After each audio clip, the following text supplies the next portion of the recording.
Hey, John here.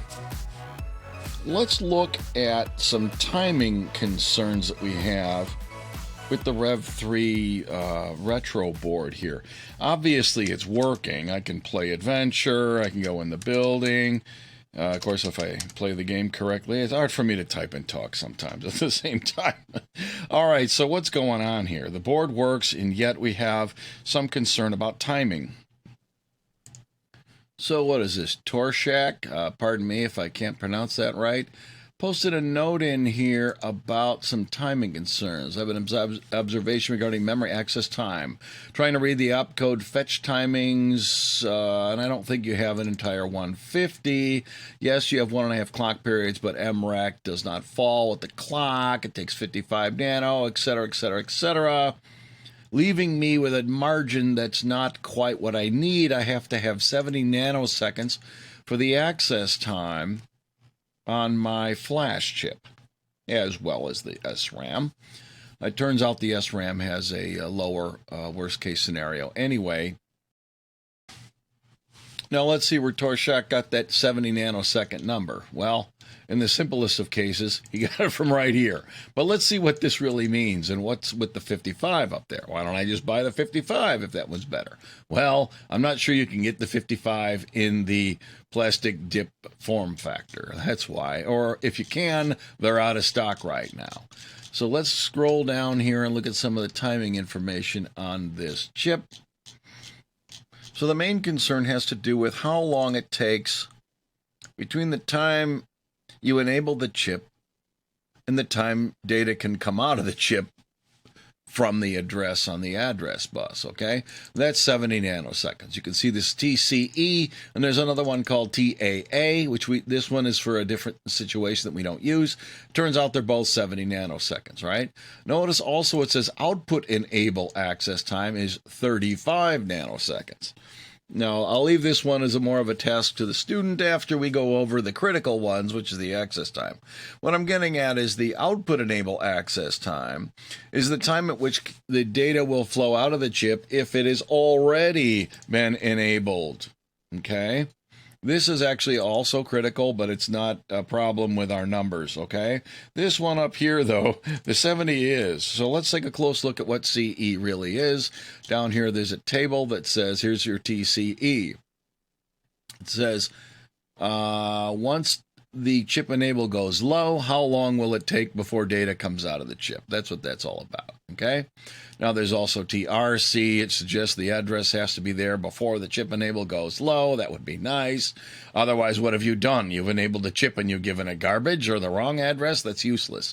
You have to have a stable address on there. You enable the chip. You turn on the output enable. That's where the TOE comes from. So these are the worst case timings. It will take at most 70 nanoseconds for the data to come out of this thing, okay, once it's been enabled with a stable address. It will take at most, what did he say, 30 or 35 nanos for the TOE down here, between the time output enable goes low and the time that you can count on the data coming out of there. All right, let's review TRC while we're in the ballpark. What is that thing? Read cycle time. So that's 70 nanoseconds as well. In other words, you don't have to have the address on there before you enable the chip. Okay, and that's actually given down here. It says something like setup time, write enable and chip enable setup time, TCS and TCH. You'll see that these are set to 0 nanoseconds. And what that means is the address can become valid coincident with the time that CE goes low. Okay, and that all the numbers are still valid. In other words, give me an address, turn on the chip enable, and at most 70 nanoseconds later, the data will be valid and stable on the data bus, okay? So Torshak observes here that there are some times in the Z80 datasheet that we'll look at in a second that suggests that we don't have a whole 70 nanoseconds to do our job. So let's look more closely at what that's all about. Spoiler alert, he's right. And yet, we'll see it's okay. I mean, you just saw me playing adventure over here on my board, so clearly it works fine. Okay, so if you look at the data sheet for the Z80, and this particular data sheet looks like an ancient scanned-in fax. I'm on page, what am I looking at here? I'm looking at page number like 24 of this manual here. This is the actual data sheet. It's not the user manual. This data sheet has been around for about maybe 30 years or so. Is there a date on this one? I have this on paper that's easier to read than this thing, and it jives with this document here. It's basically the same thing. And my paper document is dated 1992, so this is roughly a 30-year-old document at this point.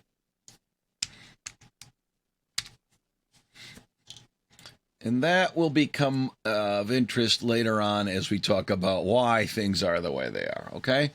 Let's look at this diagram. So where did I go wrong?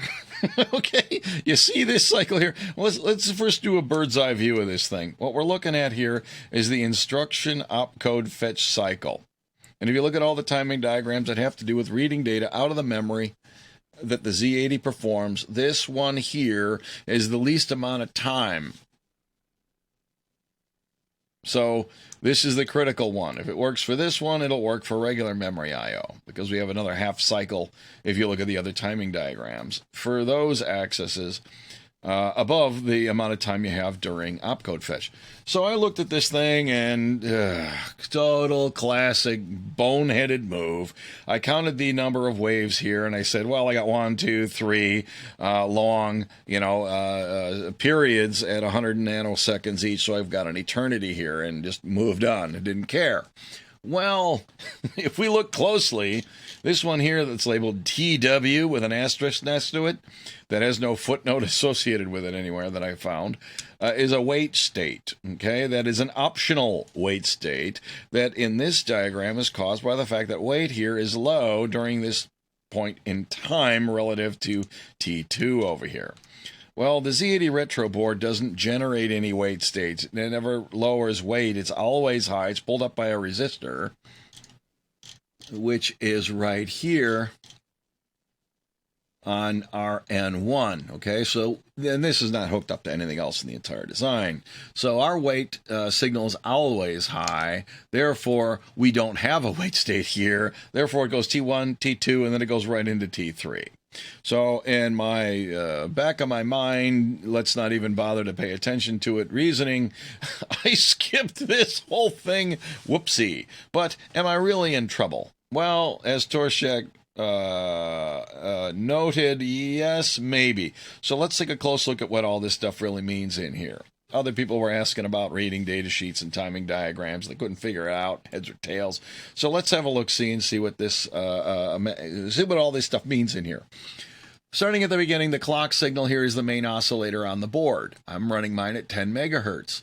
Therefore, one whole period of this wave, okay, from this point right there, as at the point where this signal starts going up, down, and then it starts going up again, one full period would be 100 nanoseconds at 10 megahertz, okay?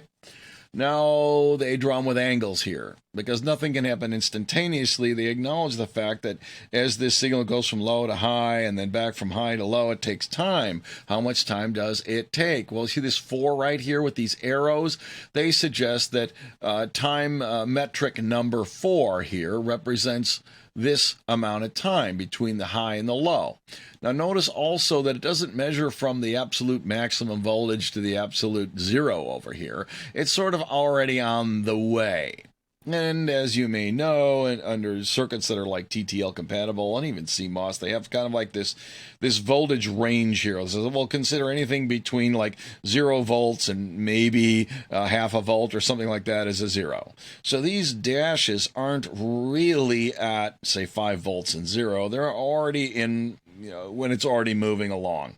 Okay, and that's kind of relevant because I'm going to measure this, and I'm not going to measure it from these points. I'm going to measure it from the extremes. In other words, I'm going to stack the cards against me. I'm going to use a worst case scenario instead of a best case scenario as we move along.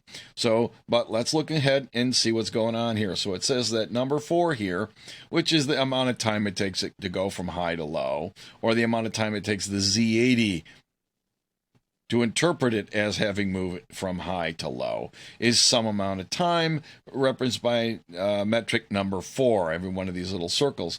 So if you scroll around in the diagram, you see a table a few pages later after the timing diagrams, where they tell you what all these things are. So most data sheets that have timing always have these little tables. So number 4 here is the clock fall time, and they call it TFC.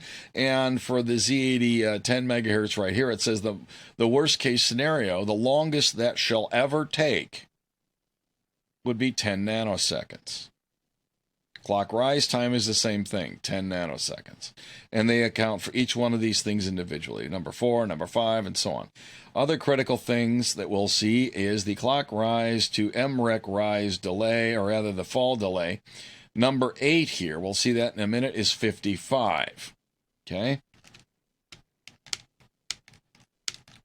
So let's go back and look at what number 8 is. So 8 is the time right here. Time 8 is the time it takes from after the clock has fallen. How long will it take before MREC will have fallen? So look very closely what 8 is measuring, in contrast to 7 over here. 7 is the amount of time between the address stable and the amount and when MREC starts to fall. Well, that's relevant too, but as long as it's greater than 0, as we saw on the flash data sheet, it's okay. Okay? Well, the real kicker here is 8 at 55 nano. That's an eternity. In fact, 55 nanoseconds, relatively speaking, is more than half of the period of our 100 nanosecond clock, and that's why this starts getting ugly. And of course, this is the worst case scenario. Look at number 8 over here. The most time, max, that it will ever take for that to happen is 55 nano. They leave this blank because it could take less. Could take 0. So somewhere between 0 and 55 nanos is the truth. And this is a key to the whole thing here, all right? So the worst case scenario is 55 nano. All right, let's go back here and look again at what else do we need to know in here. So we know the period of the clock from here to here is 100 nanos. This whole cycle does not exist. Don't make the mistake I did. So the time between this low and this high over here is half the period of the wave. I'll leave you to ponder that if it's not immediately obvious, right? This doesn't exist. The bottom there to the top there, 50 nano minus the width of this rising edge, which you already saw, was metric number 5, is shown over here, which is also 10 nano. So what do we really got? We've got 150 minus 10 is 140 nano from over here to over here. We know that the flash isn't told to start doing its job until this happens here, which is parameter 8, 55 nano after this clock has fallen.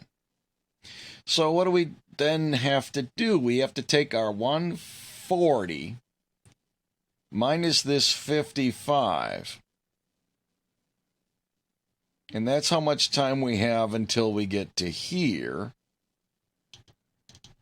And we have to then subtract off parameter number 15 over here. And that's the total amount of time that we have available to get the data on the bus from the flash if the flash is told to start its job by MREC over here. Now, we also know, by the way, that the flash is not enabled by MREC. It's enabled by flash MREC, which comes from here, which comes from this gate, which is connected to MREC. So this U10 over here has a delay affiliated with it as well. So there's another delay involved that will accumulate. So MREC will go low. A little bit later, flash MREC goes low. And then when we look at the flash, we saw that 70 nanoseconds later, this will start outputting its data on the data bus. Okay? So there's a missing signal in here that's unique to our design, which I'm going to call just flash MREC. If we were to draw that signal in here, that would start after MREC, and it would start at whatever the propagation delay is on this 74HC32.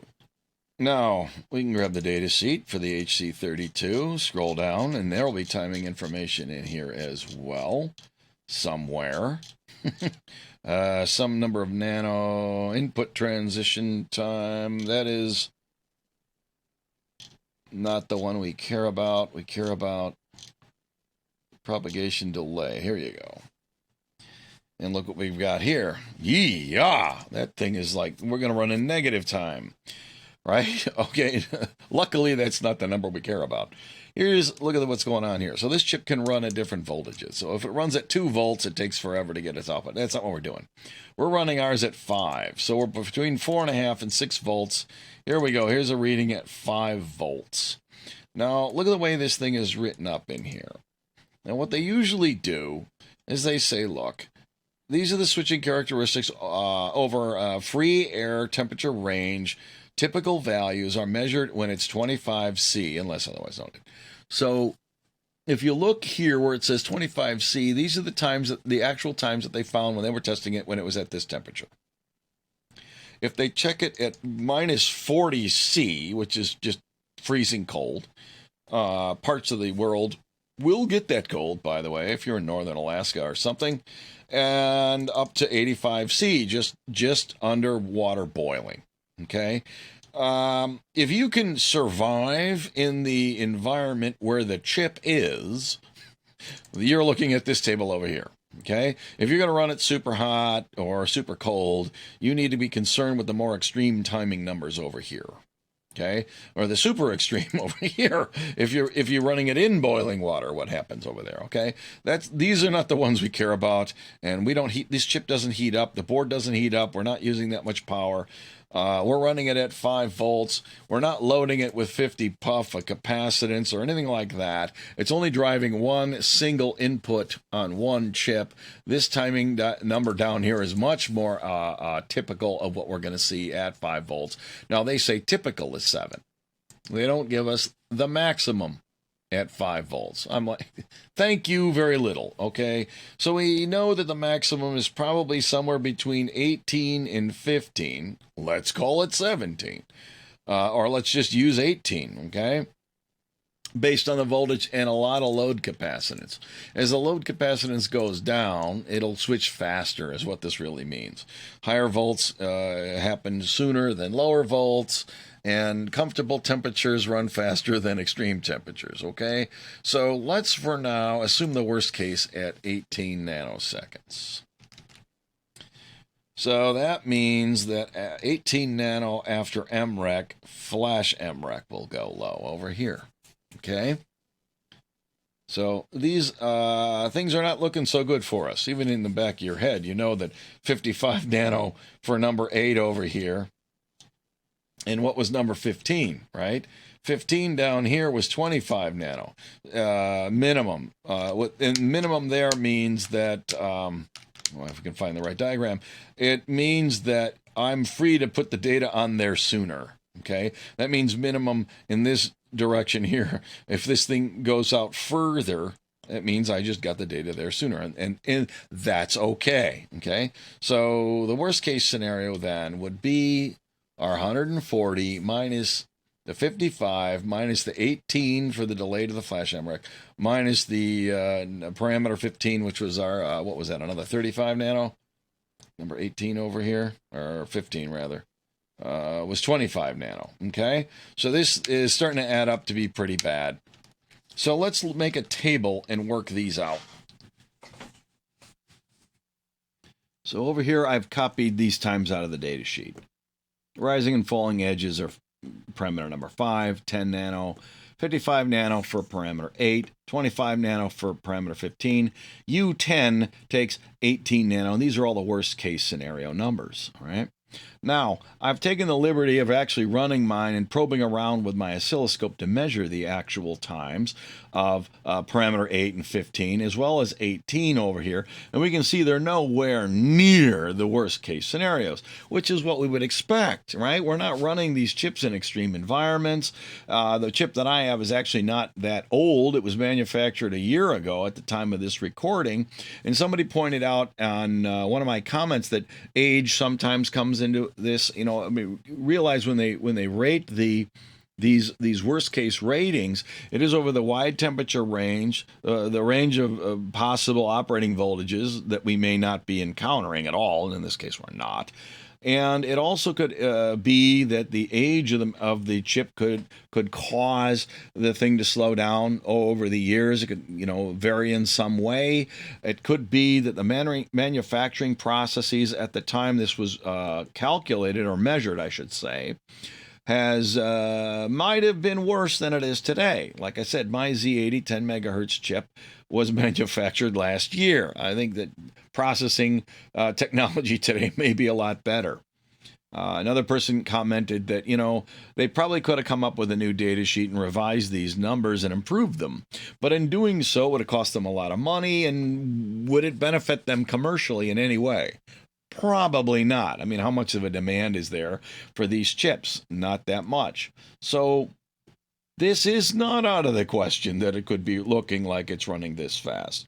And one of the other big factors, by the way, is that the Z80 numbers, and here, if you look at the data sheets, are measured with 100 puff a load on the signals.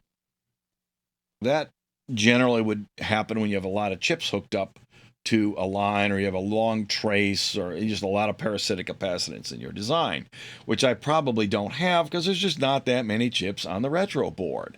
So it could very well be that I have steeper edges, you know, tighter timing, because there's just less going on that board. It's a simpler circuit than what the Z80 was intended for. So the actual numbers that I measure over here are very much better than the worst case ratings. That's the whole point here, right? So let's review these numbers here. 150 is our 1.5 periods minus the rising edge of parameter number 5 there, minus the time it takes to get MREC low after the clock falls in time 1, minus the 25 nanoseconds from the beginning of time state number 3, minus the propagation delay time in U10, which I here show as A. So I'm going to correct to 18. This is equal to 42. I just wrote it down wrong. Sorry about that. And with these worst case numbers, right? What's the theoretical time we're going to have, right? There's your 150 minus the 10 nano. That 5 is the rising edge of T3, right? So there's your 140 minus the time it takes to assert MREC after the falling edge of T1 minus the 25, which is the setup time before the rising edge of T3, and the U10 propagation delay. You do the math and you get 42 nano, which is a problem if your flash chip is not guaranteed to provide its output until 70 nano arrives. So that is a problem. So why does it work if this is the situation? Well, the reality is the worst case times are not the actual times. Oh, I've measured this with my scope over here at 10 megahertz. We've got a rising time and falling time of the clocks of 7 nanos. Well, it takes about 17 nano for MREC, which is this track here, to fall after T1 falls there. And by the way, read falls at the same time MREC does. The U10 gate propagation delay is really 10 nanoseconds. You can't measure the setup time requirement, so we'll just assume the worst case is required in all situations here when we take a look at the actual numbers. At 8 megahertz, I measure the same values, and that makes sense because we're measuring the Z80 reacting to the clock edges, not the cycle periods themselves. So these are the actual numbers I got for these parameters. Now we can even do one better than all this. Look, here's MREC, read, and M1. And there's the clock. we can measure with our scope cursors the bottom when MREC hits the bottom here to the time the T3 goes up over there, and just measure that thing. That's 124.1 nanos, okay?